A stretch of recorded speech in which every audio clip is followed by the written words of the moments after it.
बुलेटिनची सुरुवात करूया आता घडीच्या सगळ्यात मोठ्या बातमीनं। काळा पैसा आणि 100 कोटींच्या वसुली प्रकरणामध्ये ईडीच्या फेऱ्यात अडकलेले माजी गृहमंत्री अनिल देशमुखांपुढील अडचणी वाढत चालल्यात। ईडीने दुसऱ्यांदा समन्स बजावल्यानंतर अनिल देशमुख आज ईडी समोर येणार असल्याची माहिती वकिलांनी दिली आहे।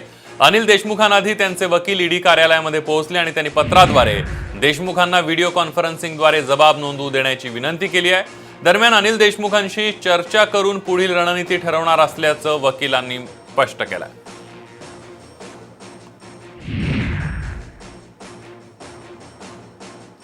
घूम खाली सम्मान आया है 12 बजे उपस्थित होना है डॉक्यूमेंट के साथ में, लेकिन सम्मान में कोई डॉक्यूमेंट का लिस्ट नहीं दिया हुआ है। सम्मान एक ही पेज का है, उसका अनेक्शर नहीं है। सम्मान के साथ में एक अनेक्शर होना चाहिए कि कौन से लिस्ट ऑफ डॉक्यूमेंट चाहिए। ऐसे कोई भी लिस्ट ऑफ डॉक्यूमेंट उसमें बताया गया नहीं है। तो मैं अभी जा रहा हूँ, उनसे लिस्ट ऑफ डॉक्यूमेंट मांगूंगा, बाद में CIR की कॉपी मांगूंगा। ये सब मांगने के बाद में मामला पता चलेगा कि हमारे खिलाफ क्या मामला है, उन्होंने क्या एविडेंस मांगा है, क्या इकट्ठा किया है, फिर उसके जवाब की तैयारी करेंगे। Okay thank you sir. आज जाएंगे अभी जा रहे हैं देशमुख साहब खुद जाएंगे? खुद अनिल देशमुख जाएंगे क्या? आएंगे सब, आएंगे आज जाएंगे। कितने बजे तक जा सकते हैं? साहब आएंगे थोड़ी देर में, जैसे ही ये क्लियर हो जाएगा साहब आएंगे। अच्छा ठीक है थैंक यू सर। क्या आप अभी भी मूव कर रहे हैं हाईकोर्ट में? नहीं अभी नहीं सर कब तक कर सकते हैं? अभी नहीं, अभी कुछ नहीं मूव कर रहे। सर नाम हम कोऑपरेट कर रहे हैं, इन्वेस्टिगेशन एजेंसी को हम कोऑपरेट कर रहे हैं पूरा। सर नाम सर एडवोकेट इंद्रपाल सिंह। आणि याविषयी अधिक माहिती घेऊयात। आपले प्रतिनिधी सूरज सावंत आपल्या सोबत आहेत। सूरज, आपण बघतोय की आजच अनिल देशमुख ईडी कार्यालयामध्ये हजर होणार असल्याचं कळतंय, मात्र त्यांनी एक मुभा पण मागितलेली आहे। काय सांगशील आताच्या घडामोडींबद्दल? नक्कीच आपण पाहिलं तर अनिल देशमुखांनी 3 पानी लेटर पाठवलं होतं आणि त्यांचे वकील यांच्या मार्फत त्यांनी हे लेटर पाठवलेलं आहे ईडी कार्यालयात या ठिकाणी। त्याचबरोबर सर्वात महत्त्वाचं म्हणजे त्यांनी व्हिडिओ कॉन्फरन्स असं देखील म्हटलेलं आहे। आणि या संपूर्ण प्रकरणात जे आहे ते अनिल देशमुख हे 72 वर्षाचे आहेत। त्यांना अनेक त्रास शारीरिक आहेत ते होत असतात, त्यामुळे ते स्वतः आत्ता तरी तिथे येऊ शकत नाही असं त्यांनी म्हटलेलं आहे। त्यामुळे काही ह्याच्यासाठी त्यांनी मुभा मागितलेली आहे। वकिलांमार्फत त्यांची पहिली टीम या ठिकाणी येणार आहे। कुठल्या गुन्ह्यांसंदर्भात काय कागदपत्र हवी आहेत, काय पुरावे हवे आहेत, कुठल्या कंपनीचे हवे आहेत याची माहिती घेतल्यानंतर अनिल देशमुख हे जे आहेत ते स्वतः ह्याच्या ईडी कार्यालयात येण्याची जी आहे ती शक्यता वर्तवली जाते। खरं तर या संपूर्ण प्रकरणाचा मेन मुद्दा हाच आहे की सचिन वाझे यांनी दिलेल्या जबाबानंतर ज्या प्रकारे कुंदन आणि पलांडे या दोघांना अटक झाली, या दोघांच्या अटकेनंतर अनिल देशमुख यांच्या कंपनीशी थेट हवालामार्फत दिल्ली जे कनेक्शन्स आहेत किंवा नागपूरच्या कंपनीशी संबंधित कनेक्शन्स आहेत हे उघडकीस कुठेतरी आले। बार मालकांचे स्टेटमेंट्स जे आहेत त्यामुळे या संपूर्ण प्रकरणात अनिल देशमुख यांच्या कुठेतरी अडचणीत वाढ झालेली आहे।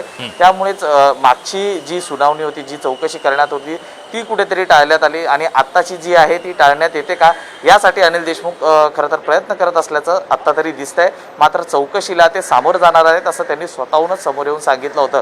त्यामुळे आता त्यांची वकील इथे कधी येत आहेत आणि नेमके अनिल देशमुख येत आहेत की नाही येत आहेत हे अद्याप स्पष्ट नाही आहे। संदीप, अगदी सूरज, या सगळ्यामध्ये चौकशीला गेल्यानंतरच अनिल देशमुख यांना अटक सुद्धा केली जाऊ शकते असं सुद्धा एक अंदाज वर्तवला जातोय। जयश्री पाटील यांनी सुद्धा असंच भाकीत केलेलं आहे, त्याबद्दल काय सांगशील? नक्कीच जर आपण पाहिलं की जयश्री पाटील यांनी जे सांगितलेलं आहे त्यानंतर कुठेतरी खरं असं आपण मानून जरी चाललं तरी ईडीच्या तपासादरम्यान देखील अनिल देशमुख आणि त्यांच्या कंपनीशी संबंधित जे काही गुन्हे हा नोंदवण्यात आलेला आहे यामध्ये थेट कुंदन यांचा देखील संबंध आहे आणि तसे ठोस पुरावे ईडीकडे आहेत आणि त्याच आधारावर ईडीने खरं तर अनिल देशमुख यांना चौकशीला बोलवलेलं आहे। खरं तर सीबीआयच्या गुन्ह्यानंतर एक वेगळा ECR जो गुन्हा आहे तो नोंदवण्यात आला होता। ईडी कधीही कुठला पुरावा नसेल तर गुन्हा जे आहे ते तपास करत नाही, पण ठोस पुराव्यांच्या आधारावरच गुन्हा नोंदवून आता अनिल देशमुख यांना खरं तर या संपूर्ण प्रकरणाच्या चौकशीसाठी बोलवलेलं आहे। त्यामुळे बार मालकांचे स्टेटमेंट्स त्याचबरोबर सचिन वाझेचे स्टेटमेंट्स हे कुठेतरी महत्त्वाचे या संपूर्ण प्रकरणात जे आहे ते महत्त्वाचे मानले जात आहेत। त्याचबरोबर कुंदन आणि पालांडे यांच्या अटकेमुळे जे अनिल देशमुख आहेत ते कुठेतरी अडचणीत आलेले पाहायला मिळत आहेत। त्यामुळे ही अटकेची टांगती तलवार अनिल देशमुख यांच्या डोक्यावर कायम आता तरी दिसते. अगदी सूरज, या सगळ्याचे अपडेट तुमच्याकडून जाणून घेत राहणार आहोत. तुर्तास धन्यवाद तुम्ही दिलेल्या संपूर्ण माहितीबद्दल. आपण बघतोय अनिल देशमुख आजच ईडी समोर हजर होणार आहेत, मात्र त्यांनी व्हिडिओ कॉन्फरन्सिंगद्वारे जबाब नोंदवण्याची विनंती एका पत्राद्वारे केलेली होती. आता नेमकी काय मुभा देण्यात येते का हे सुद्धा बघावं लागणार आहे. जसे की अनिल देशमुखांच्या ऑफिसमधले दोन जे त्यांचे संबंधित व्यक्ती आहेत त्यांना अरेस्ट करण्यात आलेली आहे आणि अनिल देशमुखला देखील ईडीने बोलवलेलं आहे. त्याच पद्धतीने अनिल देशमुख यांना सुद्धा अरेस्ट होईल आणि सगळे जे पुरावे आहेत ते हाती लागतील. इतरही लिंक ईडीला दिलेल्या आहेत आणि मला कसं प्रेशर करण्यात आलं, माझ्यावरती कसा दबाव टाकण्यात आला की मी या प्रकरणातून बाजूला हटल्या गेलं पाहिजे, याचे सुद्धा पुरावे मी ईडीला दिलेले आहेत आणि नाव दिलेले आहे.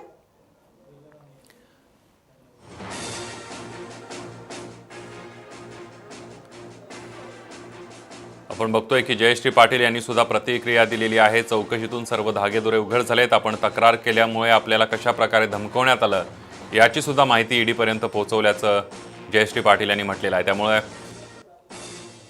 अनिल देशमुख यांच्या अडचणींमध्ये वाढ होतानाच पाहायला मिळते, कारण अनिल देशमुख यांचे स्वीय सचिव या दोघांनाही अटक करण्यात आलेली आहे. अनिल देशमुखांचा राजकीय प्रवास काय आहे त्यावर एक नजर टाकूया. 2014 साली भाजपच्या आशिष देशमुखांकडून काटोलमध्ये ते पराभूत झाले होते. पहिल्याच टर्ममध्ये युती सरकारमध्ये ते मंत्री झाले. युती सरकारमध्ये शालेय शिक्षण आणि उच्च त्याचबरोबर तंत्र शिक्षण मंत्री म्हणून त्यांनी कार्यभार पाहिला. सांस्कृतिक कार्य या पदाचाही देखील त्यांनी कार्यभार बघितलेला आहे. युती सरकारमध्ये सांस्कृतिक मंत्री असताना महाराष्ट्र भूषण पुरस्कार सुरू केले. सांस्कृतिक मंत्री असताना सिनेमागृहात राष्ट्रगीत सक्तीचं केलं. नागपूरमधील काटोल मतदारसंघ देशमुखांचा बालेकिल्ला आहे. 1999 साली शरद पवारांच्या राष्ट्रवादीत प्रवेश केला. 1999 सालीच विधानसभा निवडणुकीत पुन्हा काटोलमधून ते आमदार झाले. आणि याविषयीच बोलण्यासाठी आपल्यासोबत सुधीर मुनगंटीवार भाजपचे नेते आहेत. सुधीर भाऊ, स्वागत आहे तुमचं साम टीव्ही मध्ये. सगळ्यात महत्त्वाचं म्हणजे ही सगळी चौकशी सुरू आहे. एकीकडे राष्ट्रवादी काँग्रेस असं म्हणतेय की सूडबुद्धीनं ही चौकशी सुरू आहे आणि केंद्रीय तपास यंत्रणा मागे लावल्या जात आहेत, तर दुसरीकडे आज चौकशी होते अनिल देशमुखांची. मला असं वाटतं की याकडे राजकीय नजरेतून किंवा राजकीय अभिनिवेशातून पाहू नये. हा एक तपासाचा भाग आहे आणि सूडबुद्धीनी असं केलं जातं असं म्हणणं अयोग्य यासाठी आहे की अनिल देशमुख काही राष्ट्रवादीचे पहिल्या टॉप 5 नेत्यांपैकी एक नेते नाहीत. सूडबुद्धीनी एखाद्या तपास यंत्रणेला राजकारण करायचं असतं, म्हणजे असं तपास यंत्रणा राजकारण करूच शकत नाही. शेवटी आपल्या देशाची, राज्याची सर्व जी न्याय्य व्यवस्था आहे ते चापकानी फोडून काढेल तपास यंत्रणेला. जर तपास यंत्रणा अशा पद्धतीने हेतुपुरस्पर काही पापी मनानी पापी कृती करेल तर या पापाला हायकोर्टामध्ये कुठंही या पापाला क्षमा नाही. आणि मग अशा वेळी जेव्हा आपण पुरावे देतो, एव्हिडन्स देतो, तथ्य देतो, जेव्हा माहिती देतो, तेव्हा हायकोर्ट आदेश देतं. तपास यंत्रणेच्या अधिकाऱ्याच्या संदर्भामध्ये स्पष्टपणे आसूड उगवला जातो. आपल्याला माहिती आहे की हायकोर्टामध्ये, सुप्रीम कोर्टामध्ये सरकार जर कोणतेही असेल, हे जर अशा पद्धतीची कृती मुद्दाम करत असेल आणि हे तुम्ही सिद्ध केलं की हे राजकारण आहे, हे सुडाचं राजकारण आहे, कुठेही सचिन वाझेला पाठीशी घालण्याचा प्रश्न उपस्थित नव्हता.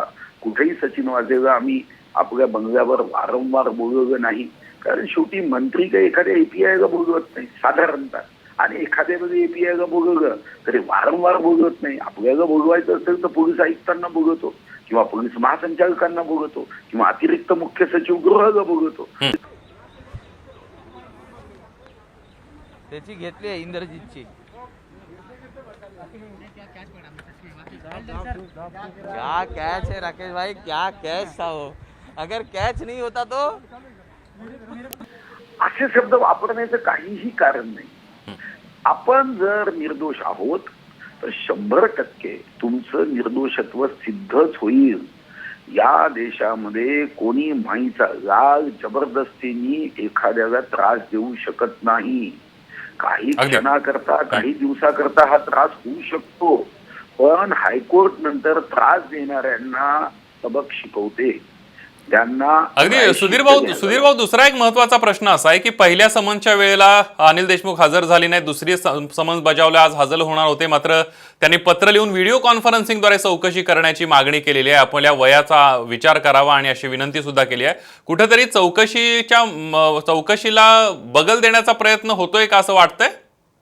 ते मला वाटतं की याचे नियम काय आहे, ईडीच्या चौकशीच्या संदर्भात व्हीसीच्या माध्यमातून चौकशी घेण्याची तरतूद मागच्या सरकारने केली होती का? कारण ईडीचा कायदा हा तर काँग्रेस सरकारने केलेला कायदा आहे. या कायद्याच्या तरतुदी काय याचा मला अभ्यास नाही आहे. पण याच्यामध्ये ईडीला जे अधिकार आहे त्या अधिकारावर त्यांचा निर्णय होईल. मग याची जाणीव नाही की व्हीसीनी केलं जातं का, काय चौकशी केल्या जाते, कशी केल्या जाते. आता सीबीआयनी माननीय मोदीजींना 9 तास चौकशीला प्रत्यक्ष बोलवलं. आता तेव्हा मोदीजींनी अर्ज केला होता का मुख्यमंत्री म्हणून मला व्हीसीतून येऊ द्या म्हणून, काय माहिती नाही मला. पण तेव्हा मला एवढं माहिती आहे, आठवतं, अभ्यास आहे की 9 तास मुख्यमंत्री नरेंद्रभाई मोदी यांना 9 तास सीबीआयच्या ऑफिसमध्ये बोलवलं, 9 तास चौकशी केली. मुख्यमंत्री पदावर असणाऱ्या व्यक्तीची चौकशी झाली. अगदी म्हणजे यामध्ये काही सुडाचं राजकारण नाही. ज्या पद्धतीनं तपास सुरू आहे तो योग्यरित्या सुरू आहे आणि काय समोर येते ते बघावं लागणार आहे. धन्यवाद सुधीर भाऊ, तुम्ही साम टीव्हीशी बोललात त्याबद्दल. अनिल देशमुख वादाचं प्रकरण नेमकं काय आहे त्यावर एक नजर टाकूया. 25 फेब्रुवारी 2021ला मुकेश अंबानींच्या अँटिलिया निवासस्थानाबाहेर स्फोटकांनी भरलेली कार आढळली. देवेंद्र फडणवीसांनी विधानसभेत हे प्रकरण उपस्थित केलं.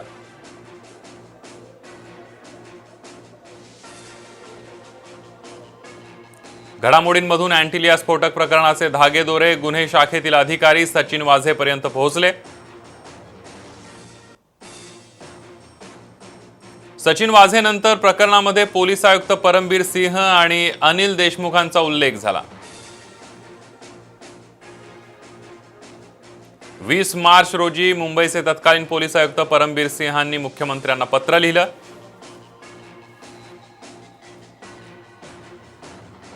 बार आणि हॉटेल मालकांकडून हप्ते वसुलीचा पत्रात उल्लेख करण्यात आला.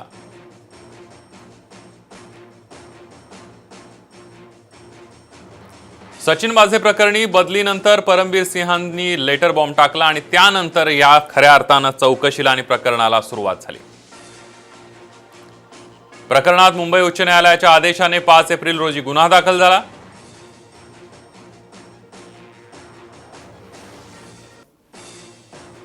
पाच एप्रिलला अनिल देशमुखांनी गृहमंत्री पदाचा राजीनामा दिला.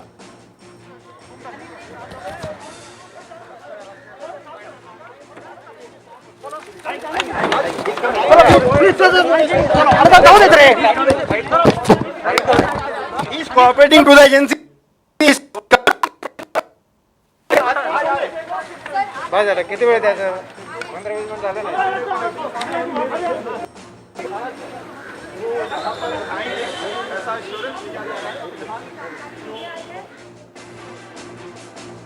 बनावट कंपन्या देशमुखांच्या कुटुंबियांशी संबंधित असल्याचा संशय आहे. 21 एप्रिलला सीबीआय कडून अनिल देशमुखांविरोधात गुन्हा दाखल करण्यात आला.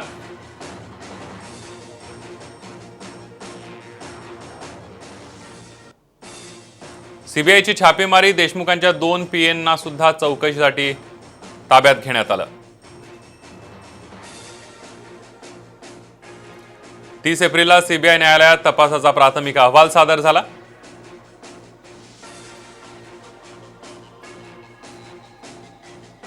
अनिल देशमुख मनी लॉन्ड्रिंगमध्ये सहभागी असल्याचा आरोप करण्यात आला.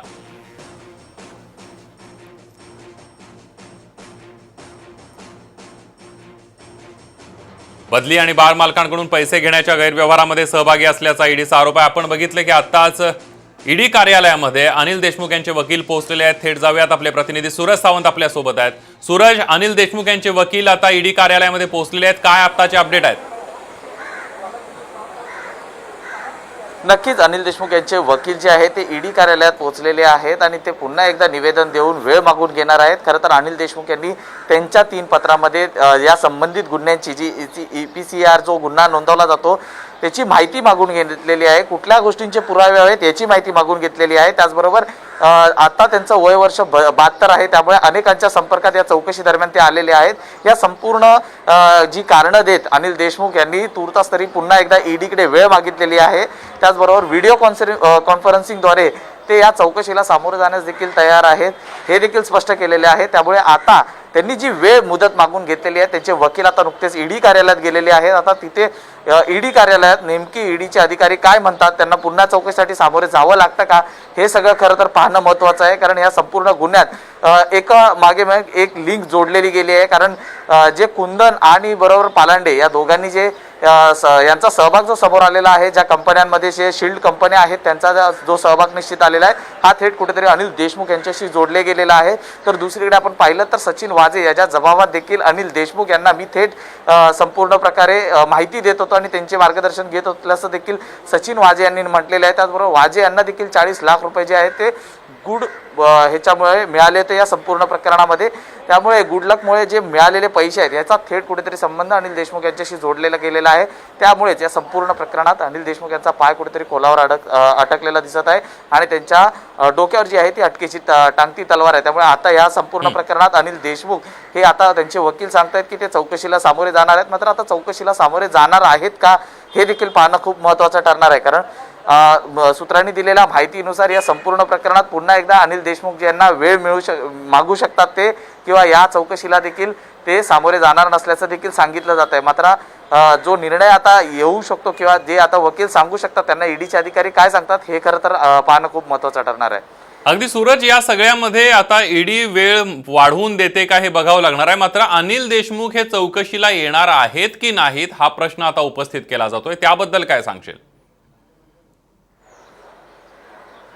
नक्कीच अनिल देशमुख हे आता तरी त्यांच्या वकील म्हणतायत की चौकशीला सामोरे जाण्यास तयार आहेत. मात्र अनिल देशमुख यांनी पत्रात ज्या प्रकारे म्हटलेलं आहे की ते व्हिडिओ कॉन्फरन्सिंगद्वारे समोर येण्यास तयार आहेत. कारण 25 तारखेला जी ईडीची कारवाई त्यांच्या घरावर झाली होती त्यावेळी ते अनेकांच्या संपर्कात आले होते, त्यांची तासनतास चौकशी झाली होती, त्यावेळी देखील स्टेटमेंट नोंदवण्यात आलं होतं अनिल देशमुखचं. त्याच आधारावर अनिल देशमुख यांनी पुन्हा बोट ठेवत माझी यापूर्वी देखील चौकशी झालेली आहे, मी अनेकांच्या संपर्कात आहे, माझी तुम्ही व्हिडिओ कॉन्फरन्सिंगद्वारे जी आहे ती चौकशी करा अशी मागणी केलेली आहे. या संपूर्ण जर 3 प्रश्न आपण पाहिले तर या तिन्ही प्रश्नांवरून असं वाटतं की अनिल देशमुख हे सध्या तरी चौकशीला येण्यास इच्छुक नसल्याचं दिसतंय. त्यामुळेच त्यांनी वकील पाठवून पुन्हा वेळ मागून घेतलेली आहे. मात्र आता ईडी त्यावर काय रिप्लाय देते की त्यामुळे अनिल देशमुख यांना चौकशीला यावं लागतं की नाही लागत हे पाहणं खरं तर खूप महत्त्वाचं ठरणार आहे. अगदी सूरज, या बातमी संदर्भातले सगळे अपडेट तुमच्याकडून जाणून घेत राहणार आहोत. तुर्तास धन्यवाद तुम्ही दिलेल्या या संपूर्ण माहितीबद्दल. देशमुखांनी वाढत्या वयाचं कारण दिलेलं आहे. मनी लॉन्ड्रिंग प्रकरणीमध्ये त्यांना अटकेची शक्यता आहे. व्हिडिओ कॉन्फरन्सिंगद्वारे चौकशी करावी अशी मागणी त्यांनी केलेली आहे.